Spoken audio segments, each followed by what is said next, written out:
Welcome back to Soundbites, show about good people doing good things in the food and drink industry. And one of those people is Captain Greg Colp. He's a ship captain, but he's also the co-owner and distiller of Below the Salt. So welcome back, Greg. Hey, how you doing, Mark? Oh, good. So good to see you again. Last time we connected was, oh, I think it's going back about 6 months now. But interested to see the development because I know you've gone through some changes. But before we do that, maybe just for those that aren't aware of Below the Salt, just tell us a little bit about who you are, uh, and what you do, and maybe a little bit about the name, because I think the name has an interesting connection to the Maritimes, but there's a real interesting historical context to it too. Exactly. Yeah. Well, Below the Salt is a partnership between myself and my partner Vicky. We started. We incorporated about 2 years ago now, and we opened just over a year ago when we sold our first bottle. And we try to produce everything using locally sourced ingredients. Now, of course, there's not a lot of sugar cane grown here in the Maritimes, so we have to make some concessions.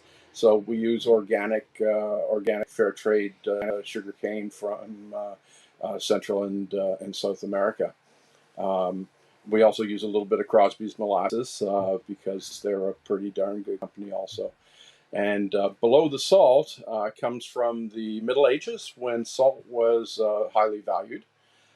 Salt was kept on the table of the Lord in what's called a salt casket or a salt cellar. And those that sat above the salt were the henchmen of the Lord, and those who sat below the salt were the ones that provided for the Lord. So all your producers, your fishermen, and you're a gardener, and your distiller. Yeah, of course. Yeah. So okay, and you're a writer and you're a host. Well, I'm hopefully a below the salt kind of guy. As we know, starting any small business is challenging. Starting craft distilleries, breweries, wineries are add complexity to the issue. So I see that you're in a new space, which is exciting. But there are always bumps in the road. So tell us a little bit about how you got to where you are, and tell us a bit about where you are. Because I think we were thinking about Port Hawkesbury. I saw you a lot doing stuff in just outside, kind of the outskirts of HRM, but that's not where you are now. So where are you now, and how did you get there?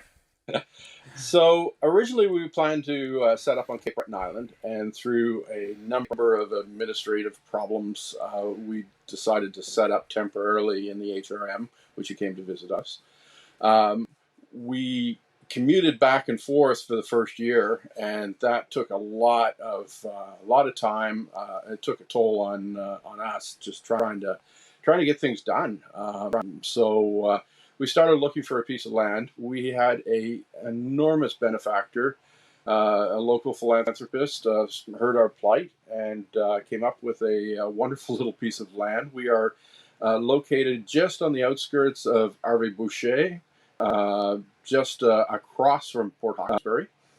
So we're really close to home. We have got an incredible view of the strait and of the Eagles and everything else here. We've got 3 acres of land, and we had to do a lot of excavation and what have you, but everything's been done as eco-friendly as possible. And we've actually got our tasting room and storage facility open. Amazing. So, Yeah. yeah.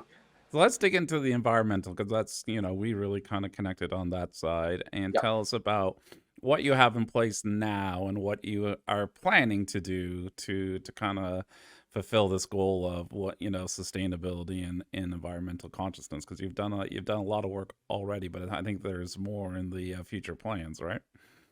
There certainly is.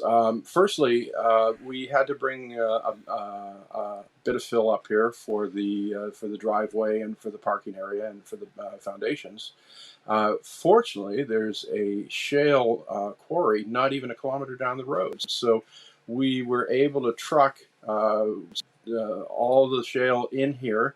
with very little environmental impact. It was actually done over a period of about 2 or 3 days. So, 2 or 3 days of trucking, as opposed to what could have been a week of trucking, we've already saved. The other thing is we've decided upon using shale as a permeable foundation, a base. This allows water to drain through. We don't have a problem with rains. The water just wicks away, and we don't end up with standing water anywhere. It's been very, very good in this wet summer that we've had. Um, the other the other thing was the on the land itself, we have 3 springs. And we were very, very cognizant of not wanting to ruin the ecostructure. In fact, we wanted to actually enhance it. So we planted right away clover and buckwheat.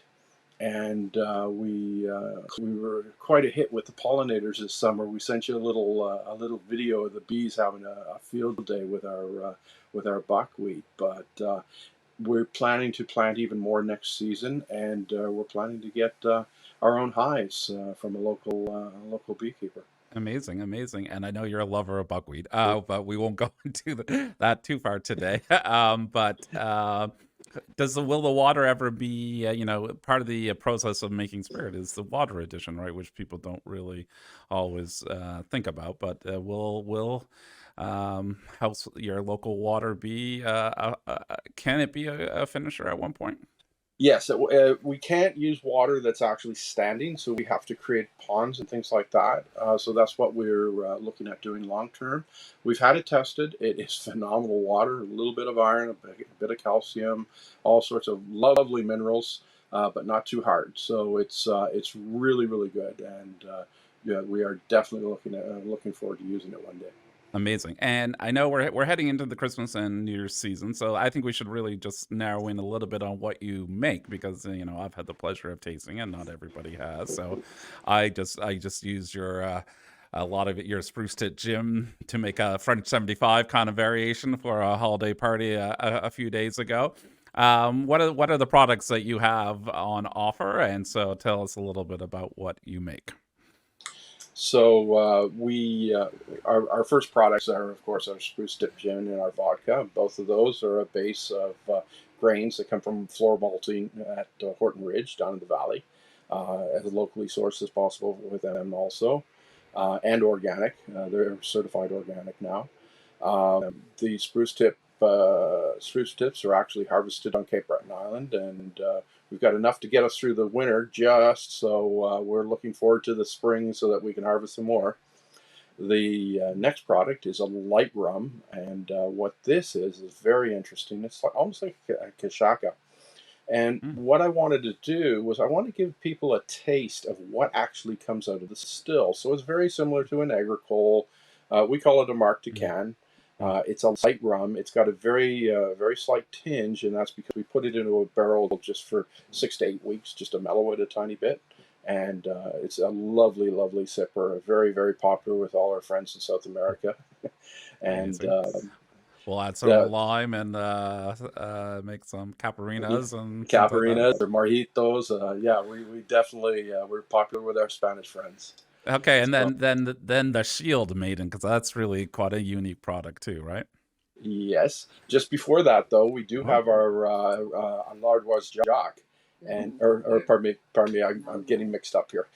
we, we have our rum line, and our rum line is our rum. So basically, all of our rums are very, very similar, but this rum is actually aged in French oak, hmm, and it gives it a lovely cognac flavor. And people have just been sopping it up. They really, really enjoy it. It's a very, very nice amber rum.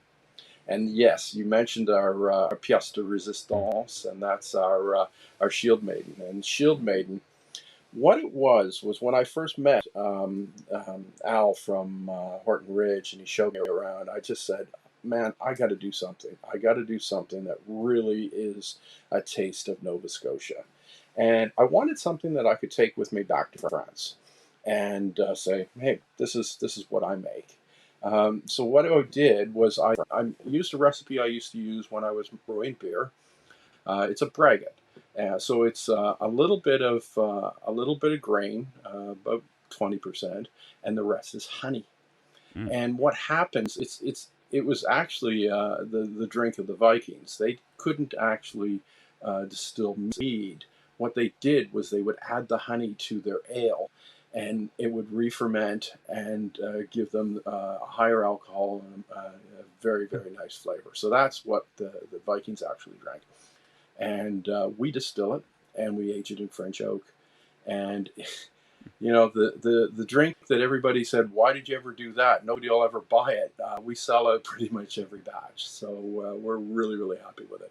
That's amazing. And speaking of buying, so your retail shop is open. Tell us about the hours. We're right now we're open 3 to 6 every afternoon. We're also open for by appointment, so our Mm. numbers on our website. We do mail order all over the province, all over the country.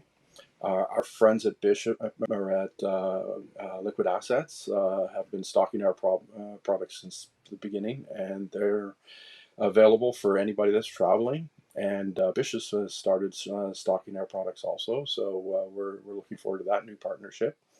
So yeah, we can get products to you, no problem at all. Amazing. So you're looking for that special gift for the holidays, New Year's Eve, or hey, I'm sure Greg won't mind selling a few bottles in January too, if got to keep Not the at lights on all. in the dark times. So Exactly. check out the website. We'll put it up after this, and then make sure you support local and support great people like Greg and Vicky doing good things. So thanks again, Greg. Thanks, Mark. It's always a pleasure.